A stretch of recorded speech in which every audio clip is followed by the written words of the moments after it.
Welcome back, everyone. Let's go ahead and talk about another MacBook this time around. And this time, we're not talking about the M1 MacBooks.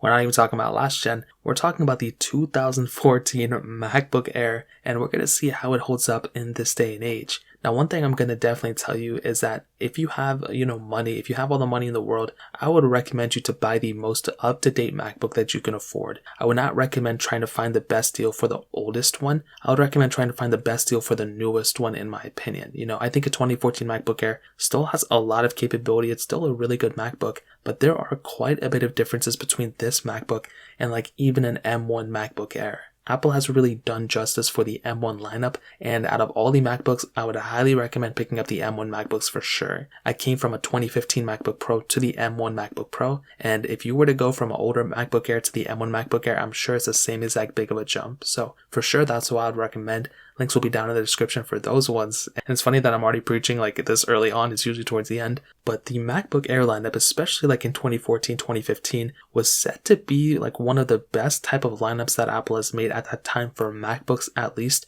But the MacBook Pro was the best one. The people love the MacBook Pros, especially that 2015 one. And then the 2015 MacBook Air, Apple just stopped at. They didn't make the new one until I think 2017. And with this specific MacBook, it still came out in two different models. So there was the 13-inch model and there was the 11-inch model as well. I personally picked up the 13-inch model, and overall, they all kind of look the same. Even from the first one that I think came out in 2009 to this one, they look very similar on the outside. So on the exterior, you actually have, the Apple logo up top, which looks very good still. I have no complaints about it whatsoever. On the sides, you can see that it tapers down. It's a very slim design, which is something that I really do like about these MacBooks. And because they're not extremely big, because they're not extremely thick and all that stuff, you get a really good looking device overall. And at that time, this was a pretty revolutionary design, even still in 2014. Now on the one side, you had the SD card slot, which that in and of itself, I wish Apple were to bring this back, and it's rumored to be bringing it back, in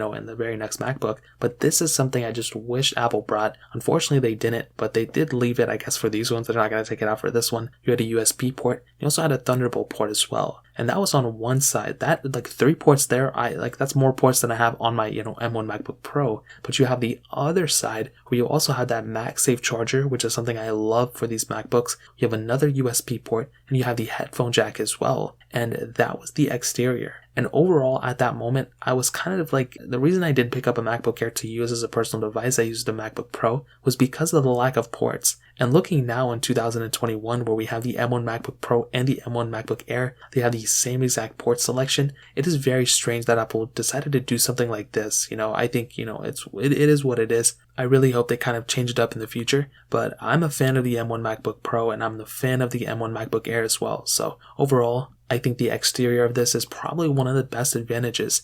But opening up the MacBook Air, you can see we have that pretty okay 13-inch display, as well as that full-size keyboard and the trackpad at the bottom. Now this display was kind of the turning point and kind of one of the biggest disadvantages of picking up a MacBook Air. You had the MacBook Pro, the Retina ones that had beautiful panels, the best panels out there for a majority of laptops and portable devices. And then you had the MacBook Air, which was a good price decrease, but it just didn't have, that specific, pizzazz of that display. It was a 1280 by 800 or 1440p by 900, which was, I guess, the native display resolution. And that really isn't that great of a resolution. And the panel itself didn't really look that great. Even if the resolution was great, the panel didn't look that great. It was very pixelated. And me personally, I would kind of have a headache just looking at that display. Now, if you're docking it up to another display, like a third-party display, I think it's okay. But I was not a fan of this display for sure. Now, that covers it up pretty much on the exterior of this device. Now, there was essentially one model of the 2014 model,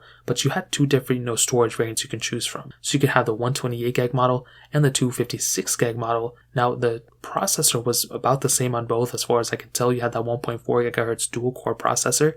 But you also had 4 gigs of RAM for that base model, but it did go up to 8 gigs of RAM. Now, specifically for my model, I had that 4 gig of RAM option, so do keep that in mind. It isn't a crazy big deal, but it is something to consider. And that was pretty much that in a performance standpoint. And I think what I can tell you about that is, I think, this MacBook is specifically tailored for students or people who are pretty much just like typing up Word documents and not doing anything super, super crazy in terms of like a, compute standpoint on their device. I think this specific MacBook was perfect for people who just, had to carry a light laptop with them and kind of, do documents and, submit PowerPoints and all this stuff, basic things like that, and do some like, Netflix and, watching videos and stuff like that.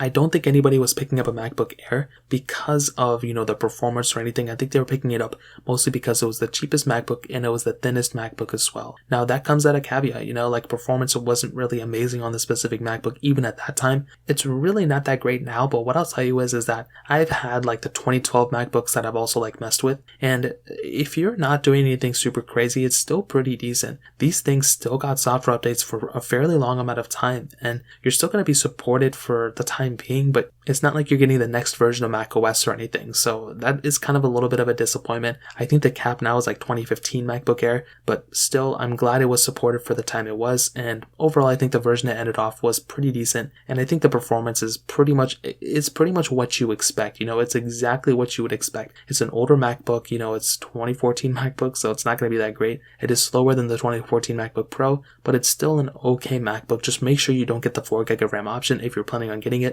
I would recommend sticking with an 8GB of RAM option for sure. Now, another massive advantage of the MacBook Air was the battery. This thing had a pretty big size battery inside of it, 54 watt hour, which was pretty good. They advertised that it's 12 hours of wireless web, which I don't even know why they said it like that even back in 2014, up to 30 days of standby, and overall, the battery life on the MacBook Airs have always been pretty good. That has been probably one of the best advantages for picking up a MacBook Air because they're not super powerful, they're not super heavy in like a power standpoint. You're really getting a pretty decent battery life from this thing, even though it's not super thick and it's like pretty thin. You're getting a really good battery life from this thing, which is something that I always look forward to. So when you have a device like this that's pretty underpowered, at least you're getting, a good battery life from this thing. So I'm a fan of it. I think that's fine. And to kind of sum up this video and say answer the question, should you still pick up a 2014 MacBook Air in 2021? Well, this is what I'll tell you. It's just like how I said early on. I don't think I would recommend buying this MacBook over like the the M1 MacBook Airs.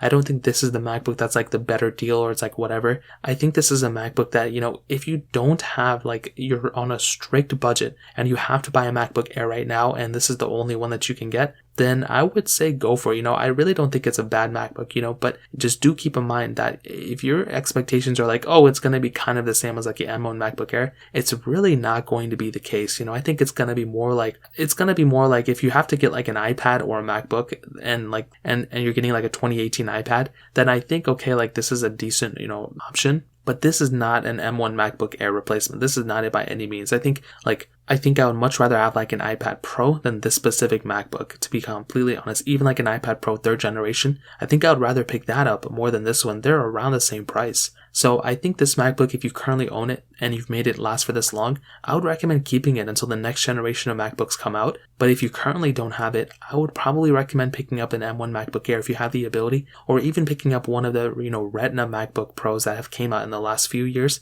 In the used market, those are much cheaper, but more realistically, I would probably recommend picking up like an iPad Pro of like the 3rd generation. That may be the better option for you. So that pretty much covers it up. If you guys have any other questions or anything, let me know in the comment section below. Hit the like button, that would mean so much, but definitely hit that subscribe button. More importantly than everything else, I love every single one of you guys. Hopefully I'll catch you guys in the next video. Peace out till then.